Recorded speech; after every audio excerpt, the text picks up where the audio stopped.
So I need your help. I'm going to a pie shop and I want to share a pie with two of my friends. So there is 3 of us total. I want to think of different ways that I can cut the pie up to get different amount of pieces for me and my friends. But they have to be equal. So one way to think about this is using a ratio table as a tool for making equivalent fractions. So I'm going to be using a ratio table. So I start out with the table and I'm going to have 2 columns, just like that. And for today I'm going to do 5 rows.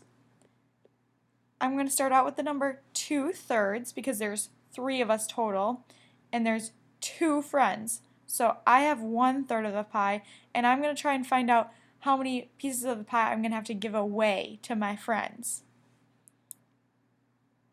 So in the first row I'm going to write 2/3. 2's on the top because it's the numerator and 3's on the bottom because it's the denominator. And what we're going to be doing in this ratio table is skip counting. Now, we're going to start with 2, or the numerator, and we're going to go 2, then 4, then 6, then I get 8, and then 10. And then on the bottom, or the denominator, we're going to start out with 3, then skip counting. We get 6, and then 9, and then 12, and then 15.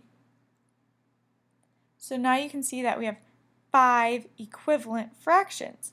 Well, they kind of look a little funny when they're in the table, so I can write them out on the bottom as well.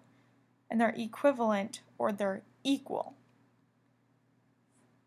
So here are the fractions. And now let's just make sure that we can see that we're getting the equal amount on the pie. So we can draw them out.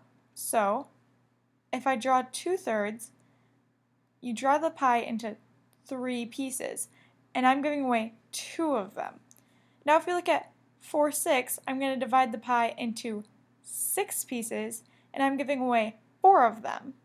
And then finally we're going to do 6/9. So I would divide the pie into 9 pieces, and I'm giving away 6 of them. So as you can see, there's an equal amount of pieces given away in each of these pie, which means that they're equivalent fractions. So this ratio table is a great tool to make equivalent fractions in an easy way.